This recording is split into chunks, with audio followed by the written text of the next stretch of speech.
This is the Cancer Boss Method podcast, the place to be when cancer sucks and you don't want it to. I'm Leslie Nance, survivor, cancer coach, and healing mentor. Come learn the truth about what your role is in your own healing. No BS, just real strategies from a cancer coach who has been there, done that.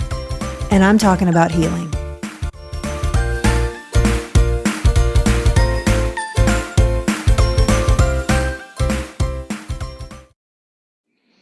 Isn't that just a snappy little entry?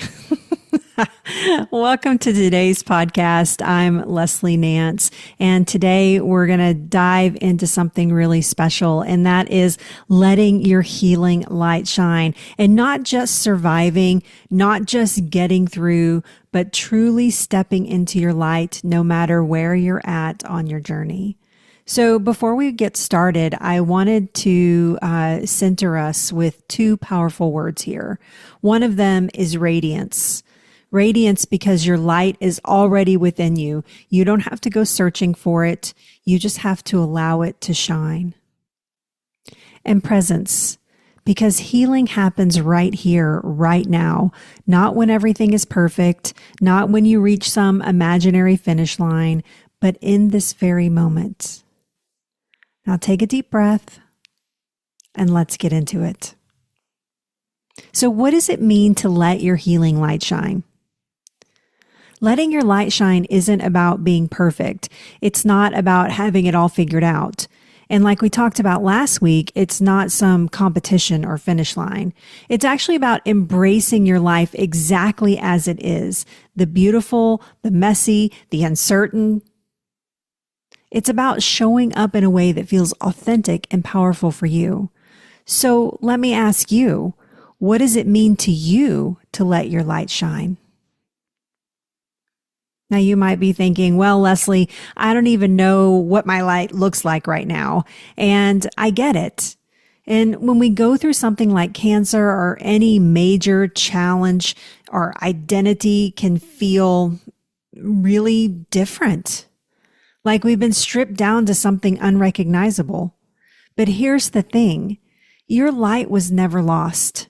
It may have flickered, it may have dimmed, but it never disappeared. And today I want us to talk about how we bring it back to full strength. So I want to share the 5 benefits of letting your healing light shine. So why does this even matter? Why should we even make the effort to let our light shine? And the answer is because when we do, healing flows in a way that is undeniable. And here's how. First off, in personal healing, when we shine, we feel more joy, more peace, more connection to life, and healing thrives in that space. Secondly, it inspires others. I just want you to think about it. If you came across somebody with a healing story like yours, one filled with real, authentic hope and not just wishful thinking, what impact would that have on you? Third, it builds resilience. Light isn't the absence of darkness. It's the strength to shine through it. If you want to wield a sword against cancer, then let the sword be the one of your healing light. It also helps us deepen relationships, especially when we need it most. When we show up as our bright, authentic selves, we invite stronger, more meaningful connections into our lives with our friends, with our families, with our doctors. And when our loved ones see us shining despite the challenges that we're going through, they feel drawn in and they're ready to love and support in a way that they've never done before. And then finally, it raises your own energy. Light attracts light. Authentic positivity is rocket fuel for healing. It's not about toxic positivity. It's about choosing to lean into the light that is already there. So which one of these speaks to you the most? I just want you to take a moment, pause, reflect, and think about it.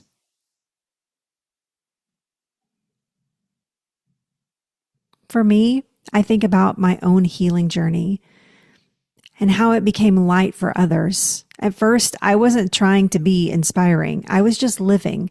But I noticed something. When I allow myself to shine, I felt stronger. And when I felt stronger, I healed. And that's what I want for you as well. So what happens? Why do we dim ourselves? We don't always let our light shine, do we? Why? Because sometimes it feels safer to dim. So let's talk about some of those biggest blocks. First off, the fear of standing out. Maybe you don't want to be seen as the sick one. Maybe you never liked standing out and dimming yourself has just become a habit. Maybe you're struggling with some survivor's guilt. You feel unworthy of healing when others are still struggling. Your empathy is bigger than the stars and the sky, and you don't want your success to make others feel bad. It could be from cultural or social conditioning. Maybe you were raised to believe that women should stay small. Maybe you've been taught that bragging isn't okay. Maybe you've been shut down one too many times and learned that staying quiet and small feels much safer. Maybe you're dealing with old wounds and beliefs. Maybe you were raised in a house where kids were told, to be seen and not heard. Maybe someone told you to stop being annoyed when you were excited. And those kinds of messages really stick with us. Have you ever felt that you needed to shrink your life? That you needed to shrink down your light and not shine so bright? What happened when you did? I know for me, there were times when I dimmed myself. I thought, maybe my healing journey is too much. Maybe I should hold back. But you know what? Holding back has never served me. And it certainly didn't serve anyone else. So if you've been dimming yourself, let's take a moment to shift that. And while we're on the subject of survivor's guilt, I just want to touch that really quick because healing is not a betrayal. It's a continuation of love and life. So just a quick reflection exercise. I want you to take a deep breath. I want you to think of someone that you feel guilty about shining for or in front of. And I want you to ask yourself, if they could speak to you right now, what would they say to you about your healing? Would they want you to hold back? Or would they encourage you to be living fully? Now, what's the one way you can honor their journey by shining your light?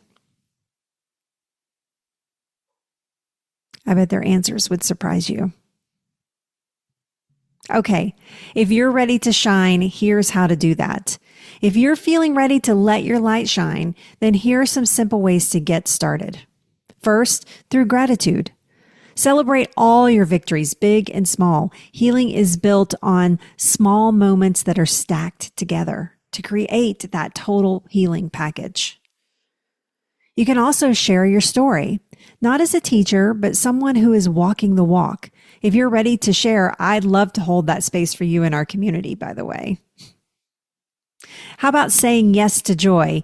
Fun, laughter, and joy are also healing pathways, so let yourself feel them. How about letting go of judgment? Shine for you, not for approval. If someone thinks that your light is too much or too bright, that's their reflection, not yours. And then finally, thinking about being a light for others, not by fixing them, but by showing them what is possible.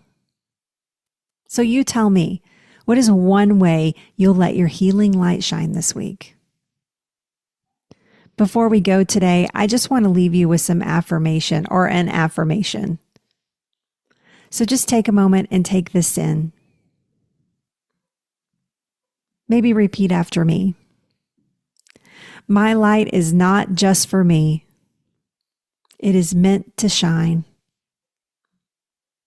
When I shine, I heal.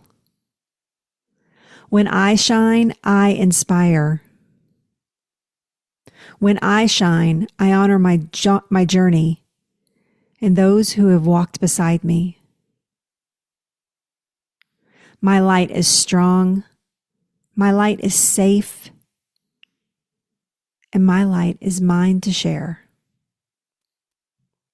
Now, take in a deep breath, shake it out, and know that your light is powerful and it's yours to share. Until next time, I want you to make sure to take good care of yourself. Keep letting that healing light shine. And remember that cancer is not your destiny.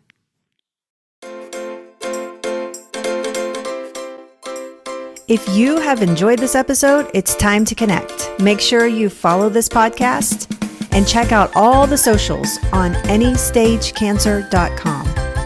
If you're ready to talk about your own healing using the Cancer Boss method, then click the link below this episode. Hey, and remember, cancer's not your destiny. Okay, I'm outie.